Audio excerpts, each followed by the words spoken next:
আসসালামু আলাইকুম এভরিওয়ান, কেমন আছেন আপনারা সবাই? আশা করি ভালো আছেন। আলহামদুলিল্লাহ, আমিও ভালো আছি। তো আর একটি নতুন ভিডিও নিয়ে আপনাদের সঙ্গে হাজির হলাম। আশা করি আজকের ভিডিওটি আপনাদের ভালো লাগবে। তো সকালে তো হাঁটতে বের হয়েছিলাম, হাঁটাহাঁটি শেষ করে একটু মুদিখানার দোকানেও চলে আসছি। এখান থেকে আমার টুকিটাকি জিনিস কেনার ছিল, বাবুর নুডলস, তারপরে একটু চায়ের সাথে খাওয়ার জন্য বিস্কুট, তারপর আরও টুকিটাকি যেগুলো লাগে আর কি, নিত্য প্রয়োজনীয় যেসব জিনিসপত্র ওইগুলো নিলাম।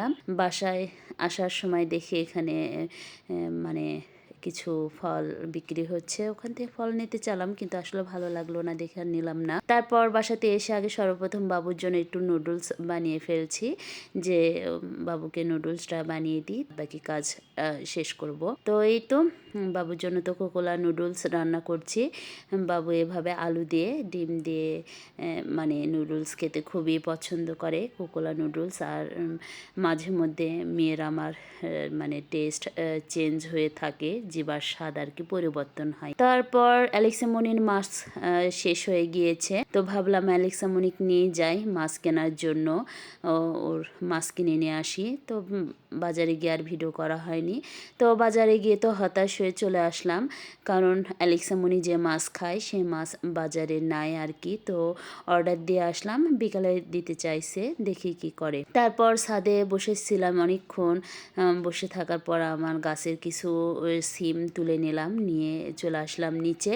এসে ভাবলাম যে গাছ থেকে যেহেতু সিম তুললামই, টাটকা একটু মাছের মাথা আছে ফ্রিজে, দিয়ে চচ্চড়ি করি, খেতে ভালো লাগবে। তো এই তো মাছের চচ্চড়ি করব, মানে আমার গাছের সিম দিয়ে সব কিছু কেটে বেছে ঠিকঠাক করে নিলাম। নিয়ে সিমের চচ্চড়ির মধ্যে একটু মূলা দিয়েছিলাম, আলু দিয়েছিলাম, তারপর এই তো বেগুন একটা দিয়েছিলাম, দিয়ে তো সব কিছু দিয়ে চচ্চড়ি করব। সেই জন্য তো কেটে বেছে ধুয়ে ঠিক করে নিয়েছে। আর এরম সব সবজি দিয়ে চচ্চড়ি খেতে কিন্তু বেশ মজা লাগে। তো এখন চচ্চড়িটা হতে থাক, ভাবলাম এই ফাঁকে মাংসটা ধুয়ে ঠিক করে নিই, মানে মুরগির মাংস রান্না করব, সেটাও ধুয়ে ঠিকঠাক করে নিয়ে একটু বসিয়ে দিই। তো এদিকে চচ্চড়ির বলকও চলে আসছে। তো আপনারা কে কীভাবে চচ্চড়ি রান্না করেন সেটা অবশ্যই আমাকে কমেন্টে জানাবেন, দেখি আপনাদের সঙ্গে আমার রান্নার মিল আছে কিনা। এই তো আমি এখন মুরগির মাংসটাও হাতে মেখে দিব, মানে একবারে সব মশলা দিয়ে মেখে তুলে দিব। এরম করে মুরগির মাংস রান্না করলে আমার কাছে খুবই ভালো লাগে খেতে। তো বেশি যত্ন করে রান্না করলে কিন্তু আমার রান্না খুব একটা ভালো হয় না, মানে আমি দায় সারা যেগুলো রান্না করি সেগুলো খেতে আমার কাছে বেশি ভালো লাগে। তো এই তো আমি আপনাদের সঙ্গে কথা বলতে বলতে তো মাংসের সব মশলা ঠিক করেও নিলাম, এখন মেখে তুলে দিব। আমি তো অনেকভাবে এই মুরগির মাংস রান্না করে থাকি, কিন্তু আমার কাছে আমার হাতের এইভাবে মুরগির মাংস রান্নাটাই বেশি মজা লাগে। তো এই তো আপনাদের সঙ্গে তো অনেকবার আমার এই মুরগির মাংস রান্নার রেসিপি শেয়ার করেছি, আজকে আর তেমনভাবে কিছু শেয়ার করলাম না, সব কিছু তাও দেখিয়ে দিলাম, মানে কিভাবে কি দিলাম। তারপর এদিকে অ্যালেক্সামনির একটা মাছই ফ্রিজে ছিল, সেটাই আমি রান্না করে নিলাম, ওটা হয়ে গিয়েছে। এখন মাংসটা বসিয়ে দিলাম। এদিকে আমার যে মানে চচ্চড়িটা, সেটার ওপর একটু ধনেপাতা দিয়ে নিলাম। এখন তো চচ্চড়ির ওপর ধনের পাতা খেতে খুবই ভালো লাগে, আর তার থেকেও বেশি ভালো লাগে আমার রাঁধুনির পাতা খেতে, কিন্তু আসলে কেন জানি এবার বাজারে রাঁধুনির পাতা খুবই কম, মানে পাওয়াই যাচ্ছে না। যখনই পাওয়া যায় তখন আমি একটু বেশি করে নিয়ে এসে রেখে দিই। আলু ঘাটি বা চচ্চড়ি খেতে আমার কাছে খুবই ভালো লাগে। তো এদিকে আমার মাংসের বলকও চলে এসেছিলো, সেগুলো দেখে নিলাম।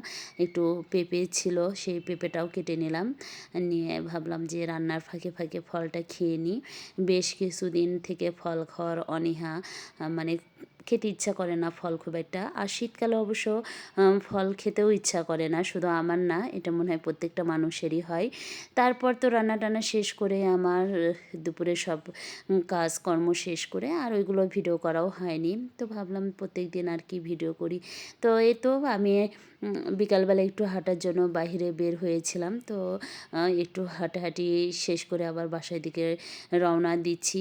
বের হতে চেয়েছিলাম না, কিন্তু আসলে অ্যালেক্সামনির জন্য মাছের অর্ডার দেওয়া আছে। তো ভাবলাম মাছ কেনার জন্য যেহেতু বাইরে বের হতেই হবে, তো একটু হাঁটাহাঁটিও করি। বেশ মোটা হয়ে গিয়েছি, মানে কিছুতেই ওজনটা নিয়ন্ত্রণে মানে আনতে পারছি না। দেখি কতদিনে কমি আর কি। তো এদিকে মাছ কেনাও তো আমার শেষ। এখান থেকে একটু বিস্কুট কিনবো। সকালেও কিনেছিলাম, আবার ভাবলাম এখন একটু বের হয়েছি নিই। তারপর এখান থেকে একটু সবজিও কিনে নিলাম। তো নিয়ে এখন বাসার দিকে রওনা দিব। বের হয়েছিলাম বিকালবেলা, এখন একেবারে সন্ধ্যা হয়ে গিয়েছে। এখন তো খুবই দ্রুত সন্ধ্যা হয়। তো এই তো আমার কেনাকাটা শেষ করে আমি বাসার দিকেও রওনা দিয়ে দিলাম। বাসাতে তো এখন ঢুকেও যাব। তো বাসায় এসে আমি একটু বিস্কুট আর চাও খেয়ে নিলাম। তারপর এই তো অবশ্য আগে মাগরিবের নামাজটা আদায় করেছি। তারপর বাবুকে নিয়ে আবার ডাক্তারের কাছে যাওয়ার জন্য বের হচ্ছি। আজকে শুধু আমার বাহিরে যাওয়ার ভিডিওই বেশি। আমি আজকে সারা দিনই বাহিরে গিয়েছি। সকালে গিয়েছি 2 বার, তারপর বিকালেও গিয়েছিলাম। এদিকে বাবুর হঠাৎ করে এত চোখ চুলকাচ্ছে যে কি বলবো, অস্থির হয়ে যাচ্ছে। তো ভাবলাম চোখের ডাক্তারের কাছে তো নিয়ে গিয়েছিলাম এর আগে। তারপর ভাবলাম এখান থেকে ইমার্জেন্সিভাবে দেখি কারো কাছ থেকে, মানে কোনো ডাক্তারের কাছ থেকে বলে কোনো ওষুধ নিতে পারি কি না। বাবুর যেহেতু পরীক্ষা হচ্ছে, একটু পড়ার প্রেশারটা কমলে ওকে আবার ডাক্তারের কাছে নিয়ে যেতে হবে। তো ভাবলাম এখান থেকে কোনো ফার্মাসিতে ওষুধ দেয় কি না। তো এখানে এই ডাক্তারের কাছে চলে এসেছি। এটা আমাদের খুবই পরিচিত ডাক্তার, মামা বলে ডাকি। তো মামা তো চেক করেও নিল। আসলে আমার মেয়ের কোল্ড অ্যালার্জি এত বেশি, মানে এই শীতকাল আসলে ওর খুবই অসুবিধা হয়। তো যাই হোক, ওখান থেকে ওষুধ নিয়ে চলে আসলাম একটু ফুচকার দোকানে। এটা কিন্তু আমার বাসার একেবারেই কাছে, 2 থেকে 4 মিনিটের মধ্যে বাসার মধ্যে ঢোকা যায়। আবার ডাক্তারখানা বা এই ফুচকার দোকান সব কিছু একেবারে আমার বাড়ির পাশেই আর কি।